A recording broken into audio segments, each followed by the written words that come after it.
Hey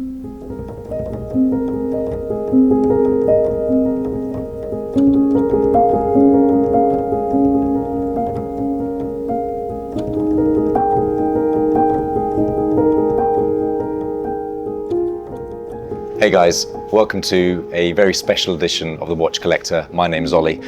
Today we are in the bowels of one of the finest tailors in London. We're at Mirpuri Bespoke. Before we get into it, of course, the obligatory wristwatch check, and today I'm wearing the Bulgari Octo Finissimo in rose gold with skeleton dial. Let me introduce you to Ajay Mirpuri. Ajay. Nice to meet you. Thank you so much for letting us in to your family business that's been going for just under 50 years. Ajay is the managing director, and we actually met at a charity event, and he very, very kindly donated the experience of having a bespoke suit made to one of the auction lots. And so really we saw it as a perfect opportunity to blend what we see as artisan watchmaking and all the watches that we really enjoy to try and find out what makes Mirpuri Bespoke what we would see as almost the perfect foil to that topic of conversation. So Ajay, honestly, thank you again for making the time. No, more than my pleasure. Tell us a little bit how Mirpuri came about. Well, very simply, I'm second generation. So it was started by my father and one tailor, exactly to say 47 years ago. And we started in Switzerland and we opened a showroom in Geneva. And with one purpose, to create traditional bespoke tailoring at non-traditional rates. It was quite simple. And we didn't want to go into multiple offerings and things like that. And that has stood us well over the last 47 years. We've been here in New Bond Street for 22 years. So I feel a bit old at the moment, but it's been a wonderful, wonderful journey. And we have really very much enjoyed it all the way through. And what was it like coming into it? What is obviously a very specialized industry, and I presume learning from your father that started it. Well, I've grown up in workrooms my whole life, right? That's the only way to spend time with my father. So, and exactly as you say, the industry is niche. We've never been tempted to go into ready-made or ready-to-wear and things like that. And we very much enjoy the technique, the craft, and the individualism of creating bespoke garments for every client. So you can have several people picking the same fabric or the same style, but it would look completely different. And I guess the satisfaction at the end of it that we see in their faces, that means the world to us. It's interesting that you pick up on 2 points there. It's not only the bespoke nature of it, but also the price point. Absolutely. For us, we've built our business on 3 pillars. We have to be half, if not a third of the price as our friends. We have to deliver in half, if not the third of the time as our friends. And as a very important pillar, we need to be incredibly service orientated. And I think to myself, the service element of what we do is almost more important than everything else, because one can have a bad experience and they will never return. Whereas with us, we're always looking to exceed the client's last experience with us. So we don't rest on our laurels, right? If they had a great time, great. How do we make it even better? What can we do to help? Tailoring or non-tailoring, bespoke or non-bespoke, it doesn't matter. If you need a restaurant reservation or you need help with something in particular, we're there to help. And I think that's very important to us. I personally, I love that, and that's why I mentioned right at the very beginning of what I see as the parallels between what you're doing and the artisan watchmakers that we love on this channel. Why? Because you're getting something that is, let's face it, incredibly rare. It's very unlikely that you're going to find a Laurent Ferrier or an Arnold & Son on someone else's wrist, but you're also talking about incredible value. And if you are to take, let's say a skeletonized Arnold & Son tourbillon, and take exactly the same finishing and creation, put it under one of the, let's say, 3 main brands, the Holy Trinity, you're paying considerably more. And I love that juxtaposition of said service and quality. It's got to be the case, because that's what survived us 22 years in London. We've seen a financial meltdown 2008, 2009. We've seen a pandemic, right? And we're still here when a lot of the bigger boys have gone. And funnily enough, we didn't thrive, but we worked so hard and we came out of it even stronger. We've always been nimble and small, right? But the work that we do has been huge. So the value proposition that we offer is hugely important. So I think it goes without saying that, in my view, tailoring and watches go hand in glove. And I think probably for a lot of people who are watching this video, they will be extremely interested in just what is the process of having something bespoke made. And it would be fantastic if you could just walk us through some of those steps. Absolutely. In terms of the timeline, exactly what goes into it. Absolutely. Yeah, please. We try and keep it simple. Ollie, our clients have 1,000 decisions to make every day. When they come to see us, it's got to be a pleasure. And like you, right? So very simply, we don't ask questions for the sake of asking questions. We ask questions about the client specifically. What do you carry? Are you right-handed? Are you left-handed? How can I make your life easier through the garments? So the first session with us is we go through fabrics, we discuss style, we take measurements, we take photos, and we learn a little bit about the client. About 3 weeks later, you have a garment that is 45% complete. So there's still room to change and maneuver, but you start to see the form of the garment. And you can always see that the shape of it, the fit of it, and that's when we talk about fit a lot. 3 weeks after that, we have a second fitting where the garment's 95% complete. At that point, we go through the changes that we made before, and we make any other additional changes, and the garment's ready for you a day or 2 after that. The first part of the process is really to get a feel for the client and the garment we're making a pattern individually for each client. We don't use pre-existing patterns. And the second part of it, after the first fitting, is to do all the good stuff, to put all the hand basting in, to put all the buttonholes in, to put all the lining in. That's all the fun stuff that goes in, and that's very, very time consuming and talent consuming. But I'm blessed with a great team, and we're nothing without our team. So I hope that tells you a little bit about the process, because we try ourselves to make it a complex process as simple as we can for the client. So, correct me if I'm wrong, you've effectively said from cradle to grave, you're around 7 weeks. I aim for 5 to 6. 5 to 6. Because there are perhaps some conceptions out there that they take a hell of a lot longer than that. So how have you managed to still create the equivalent quality and provide it to the client as quickly as you do? Hard work. I've offered clients multiple fittings. I've offered clients multiple questions. But similar to your clients, they have the money. They can spend on whatever they want, but they don't find the value in it, right? Time is a very important commodity for them. So if I said I need 3 months to make a suit, odds are they're not interested. But if I can say I can do it in 5 to 6 weeks, and also keep in mind, that's for a new client.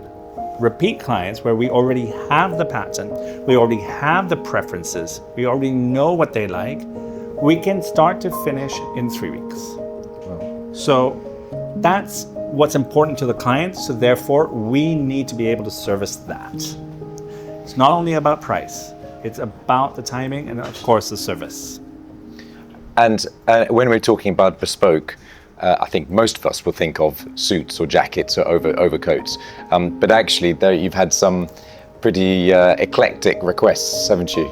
So, you're able to share perhaps a story? Absolutely. So the beauty of bespoke is you're creating from scratch. You have a blank sheet of paper and you can create anything from any fabric in any style. So have we had mad requests? Yes. And I think our mutual friend came to me and said to me, I want a velvet dressing gown with my initials on it and a hood. And it's not something that you really think of when it comes to bespoke. But I said, why not? Right? I've had other clients who've come to me. I've made bespoke swimming costumes. I have made bespoke frock coats and gold lame. We've done, and very recently we started introducing leather as well in completely different styles from my father's time. Right? So to that extent, I have a request at the moment for a crocodile jacket. Why not? Bespoke means it doesn't exist. So let's make it happen. Let's make that dream come true if we can. And your clients obviously are not just based in the UK. No, not at all. We have so many international clients. We're blessed that the trust that they've built in us means that they could get in touch 3 weeks in advance and say, AJ, I'm coming into London. I need a dinner jacket. I need a blazer. I need a dozen shirts and I need a suit. And then I actually have to work and figure out what I want to make that particular client, because I know what they've ordered before. I know the history. I know what they like. If he has never ordered a white shirt, don't make him a white shirt. If he's never ordered a gray suit, don't make him a gray suit. So they put their trust in us. And it's important that we reciprocate that trust in what we create for them when given the opportunity. Another parallel I'd suggest is it's incredibly personal choice. Oh, by far. And in the same way that for us, well, I'll speak just for me, the watch you wear is an incredibly personal choice. Absolutely. And it's naturally reflective of not only you as an individual, but also but specifically your personality, how you want to dress, whether you want to dress it down, dress it up. It really is an extension of your personality. And some of the stories you've talked about sounds a bit like Hugh Hefner II from a velvet dressing gown, but that's fantastic. Okay, so it's around seven weeks. It's really up to the customer as to how quick or long they want to take. Absolutely. And it's also the psychological element, like the watches, how you portray yourself, how you dress it up, how you dress it down. It's not only the garment that we make or the watch that you wear, it's how you feel about it. So if I made, and I have done, a garment that I don't fully agree with, that I think I can do better, it's irrelevant if the client's happy. We'll advise, guide. But ultimately the decision is theirs. And I think that's also what stands us apart. Similar to your clients, you have the most wonderful choices. And you might think a particular watch would suit a particular person. But if they want another one, you can advise and guide all you want. They will take that one because that makes them feel awesome. And I think that's a little bit about what we do also. There are naturally trends throughout the watch industry, and over decades, for example, the size will increase. 10, 20 years ago, people were wearing much larger watches than they are now, and there's certainly a trend to go down in size, particularly for men, to 39, 38. In fact, more men are starting to wear 36mm watches. Wow. Me, I'm not so blessed like that. I need the 42s and the 44s. It will definitely suit you. Have you noticed any change in what people are asking for over the last 10 to 20 years? Definitively, and also post-pandemic. I think that's been the biggest change. So now, yes, things are getting a little bit more casual. Things are moving away from suits and ties. But people still like to have that air of formality. So whether it's a blazer and a pair of trousers, or it's a waistcoat or something of that nature, the suit will always have its place. But we're creating more and more interesting things. And I love it. During the pandemic, we had a stretch fabric that we created a cardigan jacket out of. Style was traditional 2-button, but the fabric was stretch and non-wrinkle. And it's the first time I've ever used that sort of fabric, because for tailors, stretch is quite the enemy.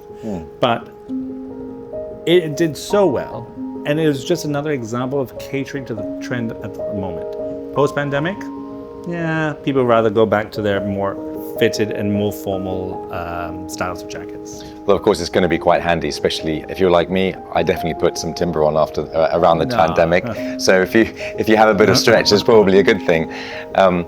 Okay, and what about, so that's the what about style? What about colours?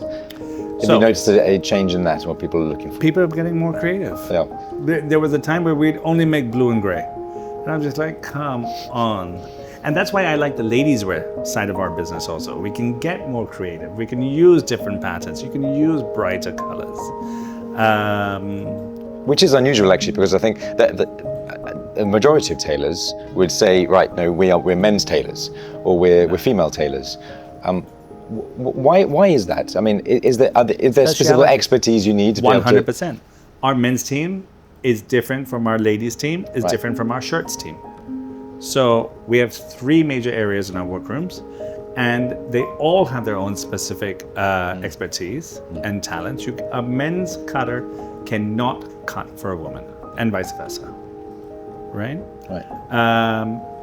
But again, being bespoke and having that talent pool within our ranks, no reason why we can't. I made a wonderful shooting jacket for someone recently.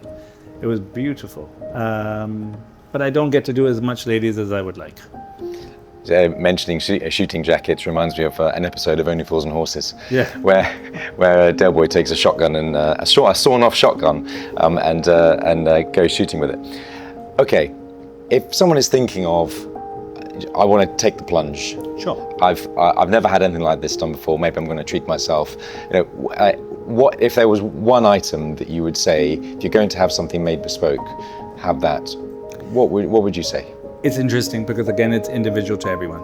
And I'd even say to you, I would invite the person to come have a conversation with us, but also consider other tailors. We have no ego in here. We're happy to help. And if we're blessed to help you, great. And if not, at least we've helped you and pointed you in the right direction. First-time clients generally will have a blue or a gray suit because it's the most versatile.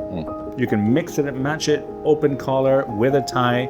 You can wear it morning, noon, night without so much of an issue, with the exception of black tie. But we've also had many first-time clients who've come in and said, I want to invest in a really nice dinner jacket, right? Because, yeah, suits, my work suits, sure. But when I'm in a dinner jacket, I want to feel different. So my view on that is see what you need in your wardrobe or you want to replace in your wardrobe. And if we can help you, we'll be more than our pleasure to do so.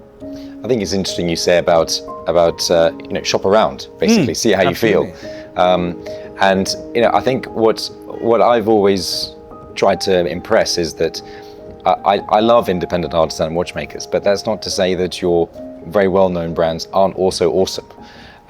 They are. And they are in that position as we know them to be for a reason, because they've got history, they've got that craftsmanship, they've got the service level. They are proven over decades, if not centuries. And so again, it's that idea that you can really appreciate all of these different offerings. And there's absolutely no judgment from any of us. I mean, for example, today I'm wearing a Bulgari. Not to say that I don't love that I don't love extremely rare and independent watches. It's just all about appreciation of the craft. Totally. Ajay, that's really, really fascinating. Thank you so much for making the time. Can I leave you with one story? Of course. So, and I think this sums up the whole bespoke element of it. We were approached by a stylist to make a vision come true. And the vision was the best man of a groom, and he wanted all the groomsmen to be dressed. Have you seen Dumb and Dumber? Of course. Right. Do you One remember? of my favorite films. Do you remember that scene in the blue tuxedo and the orange tuxedo? I do. So the vision there was to create 9 blue dinner jackets, 9 orange dinner jackets, and something special for the groom. We only had 7 measurements given to us because these groomsmen were coming from all over the world. And they thought it was impossible. And I thought to myself, look, it's not easy, but if I can help make this man's vision come true for his best friend who's getting married and their boys' trip to Las Vegas, I need to at least try. And I should interject there that you can take up to 35 or 36 measurements. Of course. So that's normal. To work only with 7 is a real task. It was a task, and you have to have experience and think to yourself, how am I going to do this, right? But the result of this, and what I did for the groom, I made his suit half orange and half blue in one suit. The result of this and the pleasure it brought those people was unparalleled.